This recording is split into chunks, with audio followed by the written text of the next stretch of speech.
युद्ध भूमि में राम अकेले लड़ रहा है। लगता है हमारे महाराज और युवराज के भय से भाग खड़े हुए हैं वो नर और वानर। और तो और राम की छाया लक्ष्मण और हनुमान भी उसका साथ छोड़ गए हैं। मुस्कुरा क्यों रही है ये? प्रतीत होता है राम की हार देखकर अपना मानसिक संतुलन खो बैठी है। संकट मेरे श्री राम पर नहीं, तुम्हारे लंकेश और युवराज पर आने वाला है। और मानसिक संतुलन अब रावण खोने वाला है।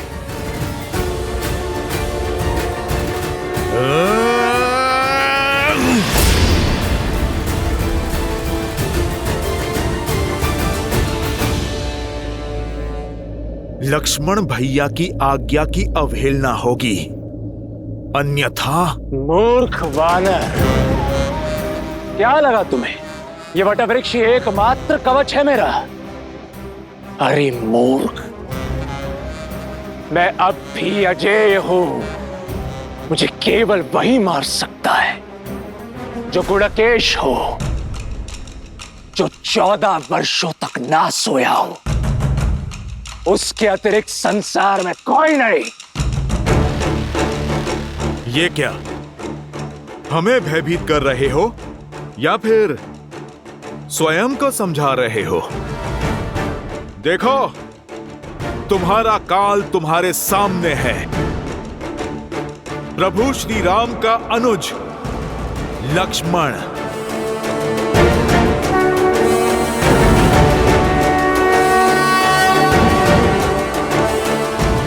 इंद्रजीत का अंत केवल आप ही कर सकते हैं और कोई नहीं। उठिए,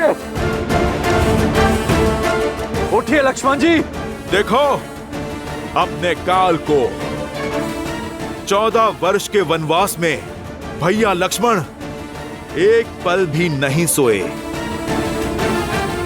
भैया की ये तपस्या आज तुम्हारे वरदान पर भारी पड़ेगी। अब ये गुडाकेश ही तुम्हें सदा सदा के लिए सुलाएगा। उठो गुडाकेश, उठो। सौगंध तुम्हें माता सीता के अपमान की, सौगंध तुम्हें प्रभु श्री राम के नाम की।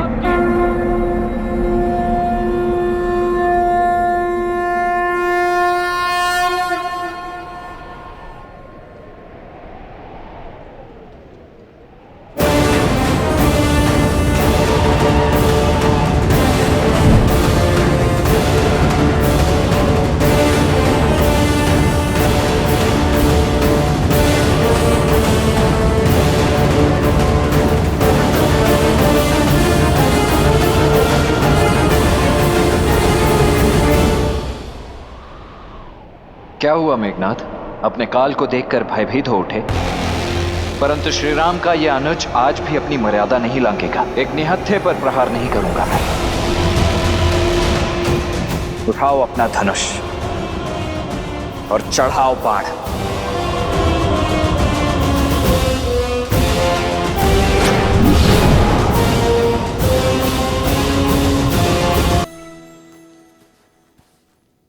इतना अति विश्वास उचित नहीं लक्ष्मण।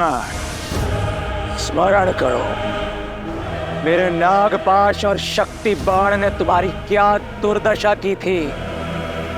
आज भी मेरे यमअस्त्र ने तुम्हारे प्राण तुमसे छीन ही लिए थे, किंतु अब मैं तुम पर वह अस्त्र चलाऊंगा जो तुम पर मृत्यु बनकर बरसेगा और सदा सदा के लिए तुम्हारा अंत कर देगा।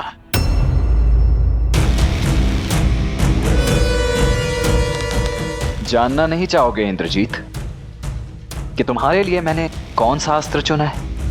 मृत्यु अस्त्र।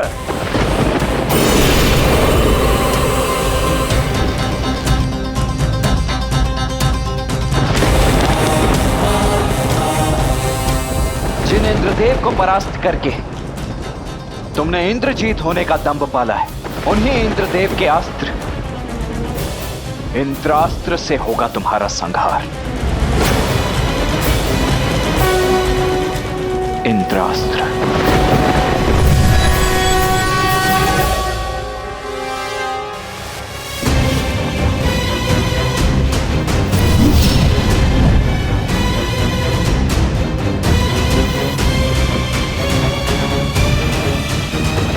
तुच्छ है तुम्हारा इंद्रास्त्र मेरे मृत्यु अस्त्र के समक्ष। व्यक्ति बाण से नहीं, अपने पापों के परिणाम से अंत को प्राप्त होता है, परंतु तुम कहां समझोगे?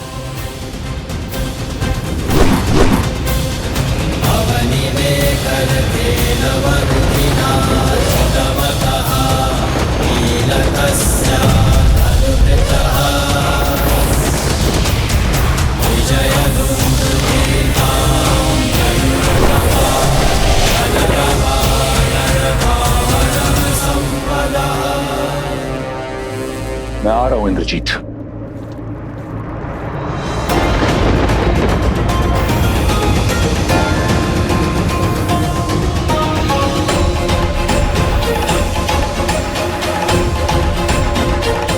जब माया का दुरुपयोग किया जाए तो वो भी साथ छोड़ देती है। शक्ति अस्त्र का उपयोग अधर्म के लिए हुआ तो वो तुम्हारे ही जीवन के नाश का कारण बन जाएगा।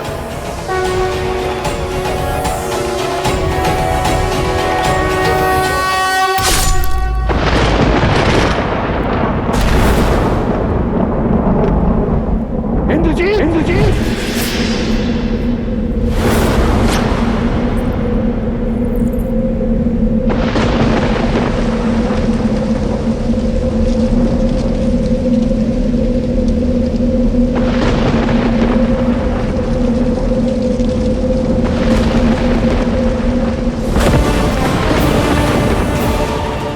मेघनाथ,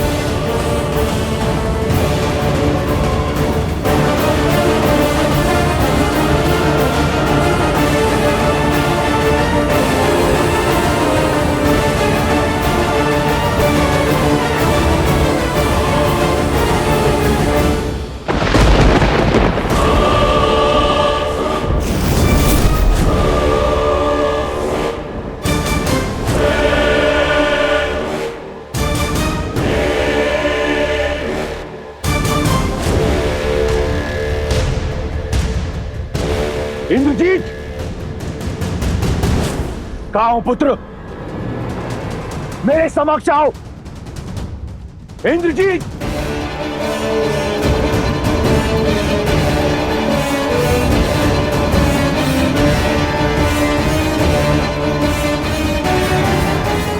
इंद्रजीत! मेघनाथ!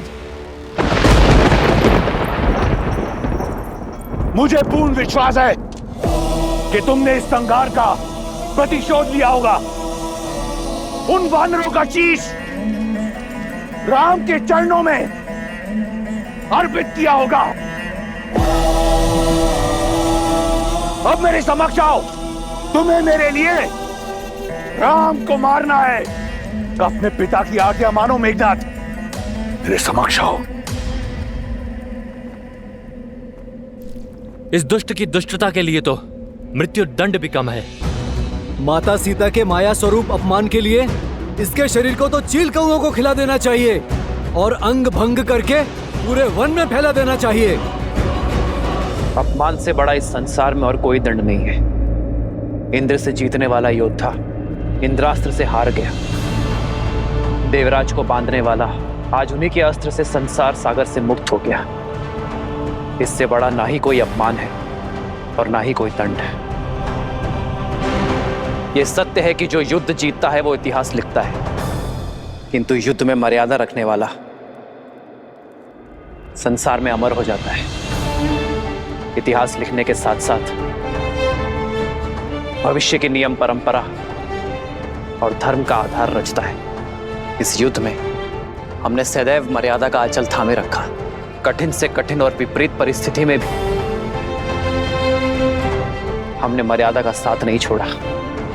तो युद्ध के इस अंतिम पड़ाव में हम मर्यादा का साथ कैसे छोड़ सकते हैं? जो लड़ा वो शत्रु था, किंतु युद्ध में जो मारा गया वो एक वीर योद्धा था। वीर गति प्राप्त की है इंद्रजीत ने, और जिसे शास्त्रों ने, नियति ने वीर गति दी है, उसकी गति भी सम्मानजनक ही होनी चाहिए। एक योद्धा युद्ध भूमि के चाहे जिस भी छोर पर खड़ा हो, जीता हो चाहे हारा हो, उसकी अंतिम विदाई एक वीर योद्धा की भांति सम्मानजनक होनी चाहिए। क्योंकि समस्त योद्धाओं की भांति मेघनाद भी किसी का पिता है, किसी का पुत्र है, किसी का पति। हमें मेघनाद के पार्थिव शरीर को उसके परिवार को सम्मान पूर्वक सौंपना चाहिए। यही मर्यादा है धर्म युद्ध की। यही है मर्यादा पुरुषोत्तम प्रभु श्री राम की। जय श्री राम, जय श्री राम,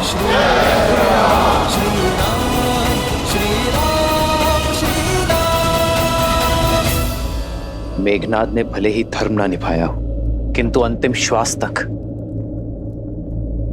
पुत्र धर्म अवश्य निभाया है। इसके अंतिम संस्कार का अधिकार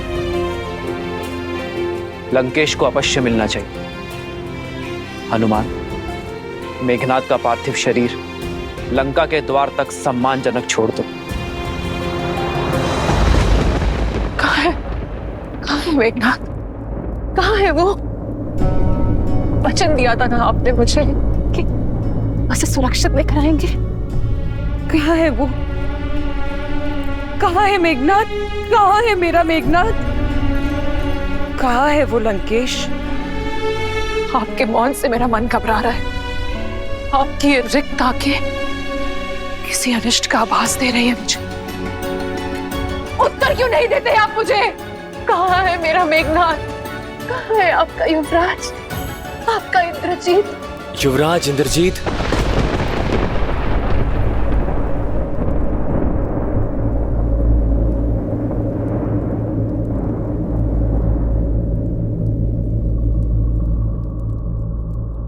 तुम्हें पता है मेरा पुत्र कहाँ है? बताओ शुक, उत्तर दो शुक। महारानी, वो इंद्रजीत। शुक, महाराज, युवराज, वो लंका के द्वार पर।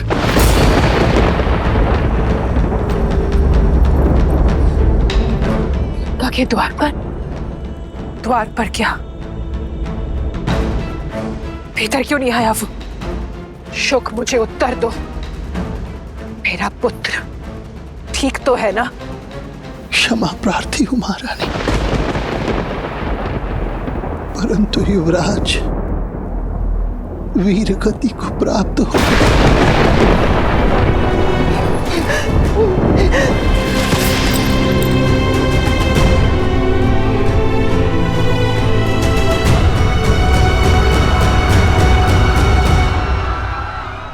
आज लंका ने अपने सबसे बड़े अस्त्र, सबसे महान शूरवीर योद्धा को खो दिया। कई राक्षस सेनापति, यहाँ तक कि कुंभकर्ण का वीर पुत्र कुंभ निकुंभ भी मृत्यु को प्राप्त हो चुका है, और लंकेश के पुत्र युवराज मेघनाद भी वीर गति को प्राप्त हुए हैं। सीता, तुम उदास क्यों हो? दुख का क्षण तो हमारे लिए है, तुम्हें तो आनंदित होना चाहिए। राम के शत्रु, उन्हें क्षति पहुंचाने वाले मृत्यु को प्राप्त हो चुके हैं। युद्ध में केवल योद्धा नहीं मरते त्रिजटा, बहनों के भाई भी मरते हैं। सुहागन के पति भी इस संसार को छोड़ जाते हैं। वीर गति पाने वाले के माता पिता, संतान, परिवार जन सब छूट जाते हैं। रानी मंदोदरी कितनी पीड़ा में होगी, कितनी चेष्टा की उन्होंने इस विनाश को रोकने की। असुर कुल को धर्म के मार्ग पर अग्रसर करने की उनका ये प्रयास आज विफल हो गया। उनका यह दुख मुझे भीतर तक कचोट रहा है त्रिजटा। आशा है कि रावण अब समझ जाए कि ये महापीड़ा महाविनाश की चेतावनी है। मेरे श्री राम की ये अंतिम ललकार है लंकेश को। आशा है उसे सद्बुद्धि आ जाए और अब वो ये युद्ध यहीं रोक दे, क्योंकि अब लंकेश का सामना मेरे श्री राम से होगा। अधर्म के सर पैर कट गए, अब बस लंकेश के 10 सर कटने बाकी हैं।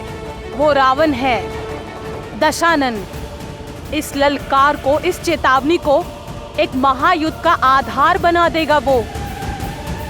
कदाचित अभी तक एक आशा शेष थी, परंतु इंद्रजीत के अंत के पश्चात केवल महाविनाश होगा लंकेश की दृष्टि में। रावण अब भी ना माना, उसका अंत निश्चित है।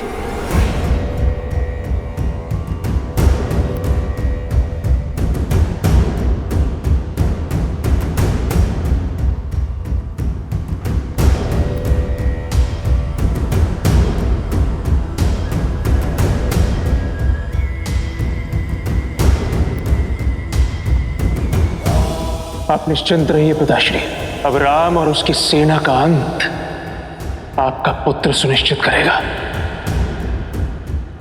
मेघनाथ, लंका का युवराज बाहर है, तो ये द्वार बंद क्यों है? खोलो इसे।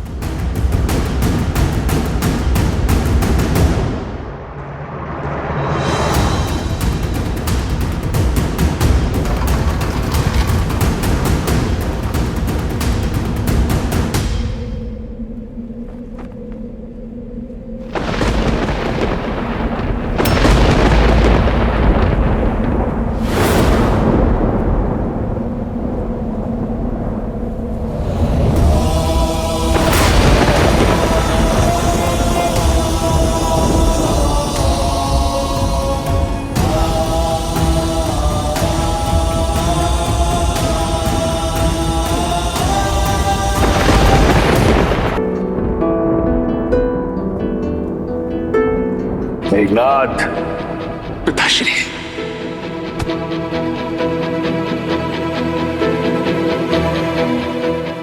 इस संसार में जब भी कोई मेरे पिताश्री के विरुद्ध खड़ा होगा, सबसे पहले मुझे अपने सामने पाएगा।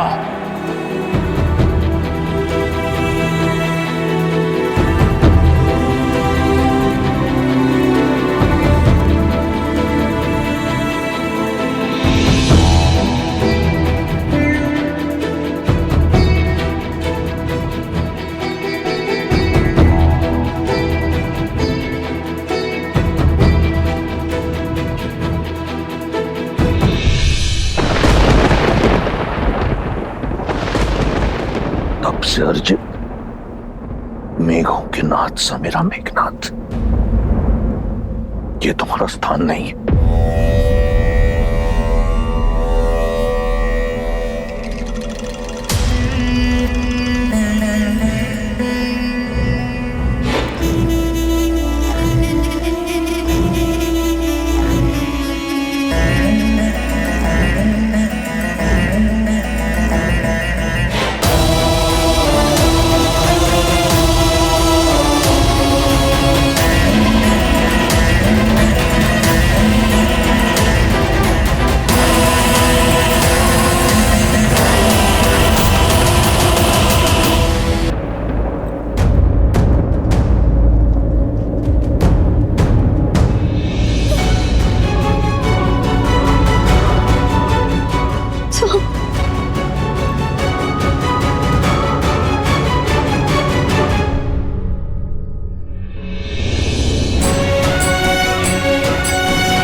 इंद्रजीत का शव देखकर दशानन भैया की चुप्पी, महाप्रलय के पहले का मौन, अपमान और पीड़ा का ये घूंट दशानन भैया को हर सीमा लांघने पर विवश कर देगा और उनके प्रहार को और भी प्रचंड बना देगा।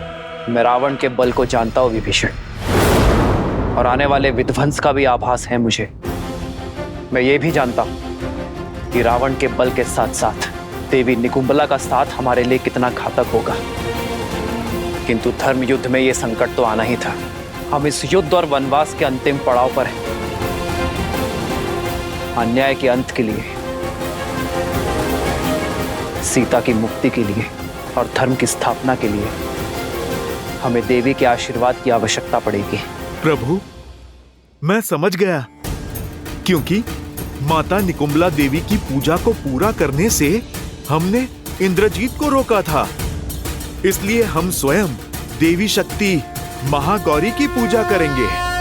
हाँ हनुमान, किंतु हमारे पास समय कम है और दायित्व विशाल। इसीलिए हमें महर्षि अगस्त्य का मार्गदर्शन लेना होगा। देवी का आशीष पाकर हमारी सेना यह युद्ध जीत पाएगी। उनका आशीष पाकर ही रावण का अंत कर पाएंगे हम।